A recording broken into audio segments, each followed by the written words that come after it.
एक जालिम सरदार अपने गिरोह के सभी जीनोफेज को मरवाना चाहता था। कुछ बहादुर जीनोफेज मिलकर उसे कैद कर देते हैं। जिसने अभी तक हमारे चैनल को सब्सक्राइब नहीं किया, जल्दी से सब्सक्राइब कर लें। Venom the last dance movie के स्टार्ट में नील नामी जालिम सरदार को कैद के अंदर दिखाया जाता है। नील कैद से रिहा होकर फिर से हुकूमत करना चाहता है। नील को रिहा होने के लिए कोडेक्स चाबी की जरूरत थी। ये चाबी वीनम और एडी के पास होती है। नील जीनोफेज मॉन्स्टर को चाबी लेने के लिए दूसरे ग्रह पर भेजने लगता है, क्योंकि सिर्फ जीनोफेज ही वीनम और एडी को ट्रेस कर सकते थे। वीनम जब एडी की बॉडी में घुसकर अपना कंट्रोल करता है तो उसी वक्त जीनोफेज मॉन्स्टर को सिग्नल मिल जाते हैं। जीनोफेज उन्हें ढूंढने के लिए बहुत सारे ग्रह पर जाते हैं। दूसरी तरफ एडी एक बार के अंदर बैठा था। अचानक पोर्टल से खींचता हुआ मेक्सिको के अंदर बार टेंडर के पास जा पहुंचा। उसी दौरान टीवी पर न्यूज चल रही थी कि एडी और वीनम डॉक्टर का कत्ल करके भाग चुके हैं। हालांकि ये सब उन पर आरोप लग रहे थे।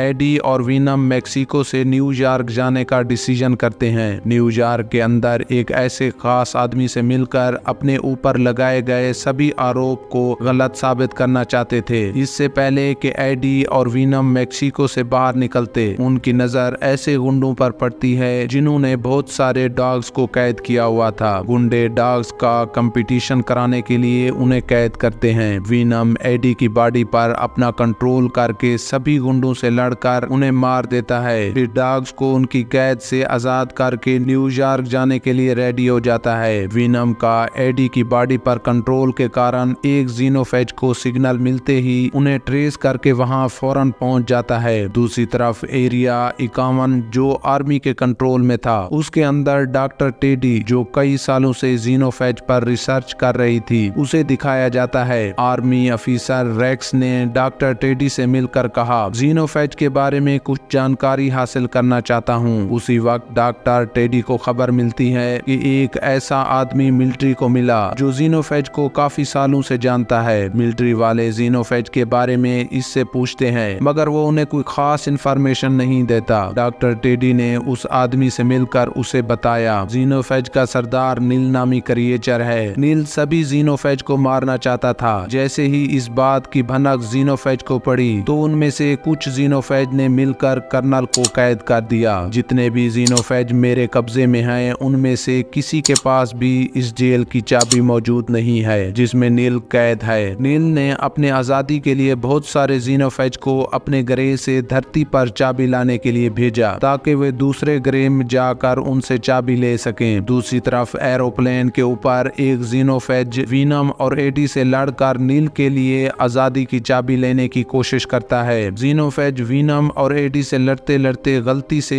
एरोप्लेन के इंजन में जाने के कारण मारा जाता है। फिर वीनम एडी की बॉडी से बाहर निकलकर एरोप्लेन से उसे नीचे फेंकते ही खुद पैराशूट बनकर जमीन पर लैंड कर लेता है। वीनम ने एडी को बताया, जब तक तुम्हारी बॉडी पर मेरा कब्जा है, उस वक्त तक कोई न कोई जीनोफेज हमें ट्रेस करके नील की आजादी की चाबी लेने के लिए हम तक जरूर पहुंचेगा। उसी वक्त अचानक ऑफिसर रेक्स के बहुत सारे सिपाही वीनम और एडी पर अटैक कर देते हैं। असल में वो ऐसे जीनोफेज को ढूंढ रहे थे जो किसी भी इंसानी बॉडी में कनेक्ट हो सके। एडी अपनी जान बचाने के लिए नदी में जंप लगा देता है। अगर वीनम एडी की बॉडी से कनेक्ट होता तो उसी वक्त जीनोफेज ट्रेस करके वहां पहुंच जाते। एडी को अपनी जान बचाने के लिए ना चाहते हुए भी एक सिपाही को मारना पड़ता है। एडी को पानी में तैरना नहीं आता, इसलिए वो पानी में डूबने लगा। मजबूरन वीनम को एडी की बॉडी पर अपना कब्जा करना पड़ता है। जैसे ही वीनम एडी की बॉडी से कनेक्ट हुआ तो उसी वक्त जीनोफेज को सिग्नल मिलते हैं और जीनोफेज वहां फौरन पहुंच जाते हैं। नदी से बाहर निकलते ही जल्दी से वीनम एडी की बॉडी से अपना कंट्रोल हटा देता है, जिसके कारण जीनोफेज सिपाहियों पर हमला कर देते हैं। सिपाही भी फायरिंग करके उनका मुकाबला करने लगते हैं। इनके मुकाबले के दौरान फायदा उठाकर एडी जंगल की तरफ भाग जाता है। थोड़ा आगे जाते ही खुशकिस्मती से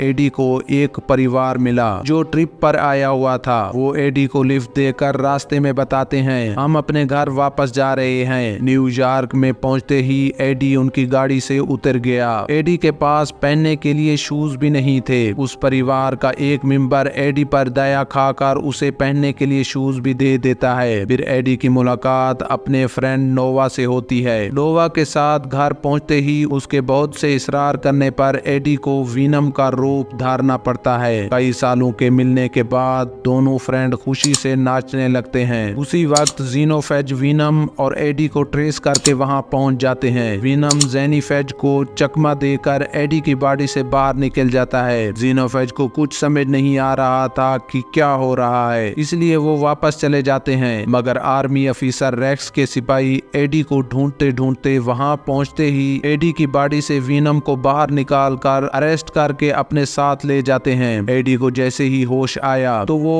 एरिया 51 में कैद था। एडी की नजर अपने हम शक्ल पर पड़ी जिसका ताल्लुक भी ज़ीनोफेज के साथ था, इसलिए इंफॉर्मेशन निकालने के लिए उसे भी कैद किया हुआ था। आर्मी अफीसर रेक्स अपनी फोर्स के साथ लैब में पहुंचकर वहां खड़े सभी डॉक्टर्स और साइंटिस्ट पर गन से एम करके जाने का कहता है। नील के बारे में जानकारी हासिल करने के लिए रेक्स ने एडी को कैद से बाहर निकालकर गन से फायरिंग करने लगा। उसी वक्त वीनम लेडी डॉक्टर के रूप में एडी की जान बचा लेता है। फिर वीनम एडी की बॉडी में इंटर होकर अपना कब्जा करके आर्मी अफीसर के साथ लड़ने लगा। दूसरी तरफ ज़ीनोफेज को सिग्नल मिलते ही वहां आकर कोडेक्स चाबी लेने के लिए वीनम से लड़ने लगते हैं। रेक्स और उसके आर्मी अफीसर अपनी जान बचाने के लिए ज़ीनोफेज पर फायरिंग करने लगते हैं। एडी की हम शक्ल वाला आदमी कैद से बाहर निकलकर ज़ीनोफेज के रूप में नील के भेजे हुए ज़ीनोफेज के साथ लड़ते हुए एडी से कहता है, तुम यहाँ से भाग जाओ। ज़ीनोफेज की तादाद ज्यादा होने के कारण आर्मी अफीसर पर भारी पड़ने लगते हैं, तो एडी ने वहाँ खड़े साइंटिस्ट और डॉक्टर से कहा, यहाँ जितने भी ज़ीनोफेज आपकी कैद में हैं, आप उन्हें आजाद कर दें। एडी की बात मानकर साइंटिस्ट ने सभी ज़ीनोफेज को आजाद कर देती है। ज़ीनोफेज के दरमियान बहुत बड़ी लड़ाई शुरू हो गई। जिस आदमी ने एडी को लिफ्ट दी थी वो अपनी परिवार के साथ ज़ीनोफेज को देखने के लिए लैब में आ जाता है। ज़ीनोफेज काबू से बाहर होकर इंसानों को मारने लगे। वीनम ने एडी से कहा, हम दोनों में से किसी एक को अपनी जान की कुर्बानी देनी होगी ताकि नील कैद से बाहर ना आ सके। फिर वीनम सभी ज़ीनोफेज को अपनी तरफ मुतवज्जे करके उस मशीन की तरफ ले जाता है जिसे साइंटिस्ट ने ज़ीनोफेज को मारने के लिए तैयार की हुई थी। सभी ज़ीनोफेज को उस मशीन के अंदर ले गया। तभी आर्मी अफीसर रेक्स ने मशीन को ऑन कर दिया। उसी वक्त एरिया 51 में बहुत बड़ा धमाका होता है जिसके कारण वीनम और सभी ज़ीनोफेज मारे जाते हैं। वहाँ खड़े लोग धमाके की वजह से बेहोश हो जाते हैं, जिनमें एडी भी शामिल था। जैसे ही एडी को होश आया वो हॉस्पिटल में एडमिट होता है। एक आर्मी अफीसर ने एडी को बताया, ज़ीनोफेज के साथ तुम्हारा दोस्त भी मारा जा चुका है। अब एडी और वीनम पर लगाए गए सारे आरोप झूठे साबित हो चुके थे। कुछ दिनों बाद एडी को ठीक ठाक दिखाया गया। वो अब अपनी नॉर्मल जिंदगी गुजारने लगता है और यहीं पर इस मूवी का दी एंड होता है। इस तरह की नई मूवी देखने के लिए हमारे चैनल को सब्सक्राइब करें।